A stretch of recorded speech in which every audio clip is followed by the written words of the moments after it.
തെളിച്ചമേകാൻ പൊൻപുലർക്കാലം വെളിച്ചമാകും പോ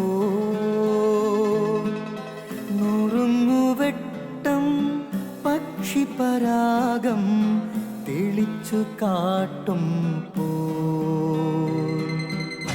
വരുന്നു ദൈവം മനസ്സിനുള്ളിൽ തിളക്കമേകിടാൻ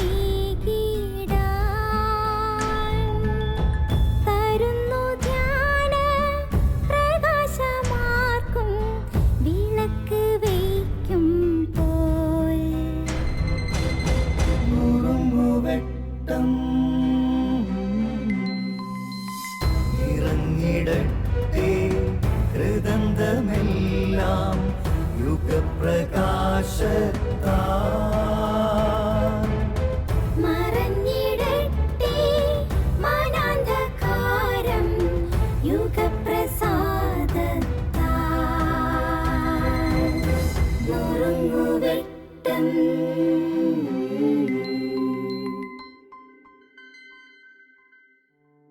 പ്രിയമുള്ളവരെ, ഒരാൾ ദൈവത്തോട് പ്രാർത്ഥിക്കുകയും ദൈവത്തെ ആരാധിക്കുകയും സ്തുതിക്കുകയും അപേക്ഷിക്കുകയും ഒക്കെ ചെയ്യുന്നു. പക്ഷെ അയാൾ ദൈവസന്നിധിയിൽ വളരെ അസ്വസ്ഥനായിരുന്നു.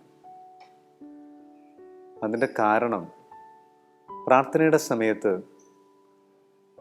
ദൈവം അയാളോട് പറഞ്ഞിരുന്നു, നീ എൻ്റെ കണ്ണുകളിലേക്ക് നോക്കുക. ഒരിക്കൽ പോലും ദൈവത്തിൻ്റെ കണ്ണുകളിലേക്ക് നോക്കാൻ അയാൾക്ക് ധൈര്യം വന്നില്ല.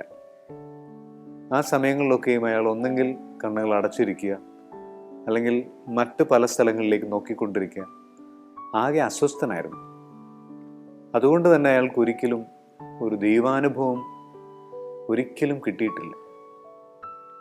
നാളുകൾ കഴിഞ്ഞു. ഒടുവിൽ ധൈര്യം സംഭരിച്ച് ഒരു പ്രാർത്ഥനയുടെ സമയത്ത് ദൈവത്തിൻ്റെ, യേശുവിൻ്റെ കണ്ണുകളിലേക്ക് ആ യുവാവ് നോക്കുകയാണ്. അവൻ വിചാരിച്ചിരുന്നത് ദൈവത്തിൻ്റെ കണ്ണുകളിൽ താൻ ചെയ്ത പാപങ്ങളുടെ കുറ്റപ്പെടുത്തലുകളും താൻ ഇനി ചെയ്യേണ്ട കാര്യങ്ങളെക്കുറിച്ചുള്ള നിബന്ധനകളുമായിരിക്കുമെന്ന്. ധൈര്യം സംഭരിച്ചവൻ യേശുവിൻ്റെ കണ്ണുകളിലേക്ക് നോക്കിയപ്പോഴാണ് ആ കണ്ണുകൾ ഒരു കാര്യം മാത്രം അവനോട് പറഞ്ഞു: ഞാൻ നിന്നെ സ്നേഹിക്കുന്നു. അതിങ്ങനെ കുറെ അധികം മണിക്കൂറുകളോളം അത് തന്നെ പറഞ്ഞുകൊണ്ടിരുന്നു. മറ്റൊന്നും ആ കണ്ണുകൾക്ക് പറയാനില്ലായിരുന്നു. അവൻ വിചാരിച്ചതുപോലെ കുറ്റപ്പെടുത്തലുകളില്ല, ഒരു നിബന്ധനകളുമില്ല. ഒരേ ഒരു കാര്യം മാത്രം: ഞാൻ നിന്നെ സ്നേഹിക്കുന്നു. ആ ചെറുപ്പക്കാരൻ വാവിട്ട് കരഞ്ഞു. ഇത്രയും നാളും താൻ ആ കണ്ണുകളിൽ നോക്കാതെ പോയല്ലോ. പത്രോസ് യേശുവിൻ്റെ സ്നേഹത്തെ ഓർത്ത് പുറത്തുപോയി കരഞ്ഞു എന്ന് ദൈവവചനം പറയുന്ന പോലെ പിന്നീട് എപ്പോഴും ആ യുവാവ് കരഞ്ഞുകൊണ്ടേയിരുന്നു. പ്രിയമുള്ളവരെ, ഈശോയുടെ കണ്ണുകളിൽ ഒരിക്കലും കുറ്റപ്പെടുത്തലുകളില്ല. ഈശോയുടെ കണ്ണുകളിൽ ഒരിക്കലും നിബന്ധനകളുമില്ല.